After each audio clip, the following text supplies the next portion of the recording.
Magdiwang Village Home, Block 8, Lot 3. Noong nakaraang buwan, nagkasakit ako, sakit sa puso, nagkaroon ng tubig ng puso ko at saka nagkaroon ng tubig yung baga ko. Noong galing kami sa hospital, yung kaibigan ng anak ko nagaya sa akin na mag-attend daw kami nito doon sa Latiro. Pumunta kami. Makulit pa nga ako kasi sabi ng dala nito na energy powder, iinom daw. Sabi ko, wag muna. Wag muna uminom. Pakinggan ko muna kung anong sasabihin. Alam mo naman, tao lang tayo, di ba? Noong ininom ko na, maganda ang pakiramdam ko. Tapos, wala pa akong kapira-pira. Nangutang ako ng 2 piraso. Yun, dinala ko dito sa bahay. Yun ang tinimpla ko.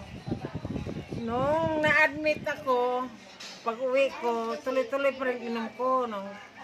Nung galing sa hospital, pinatuday ko ako.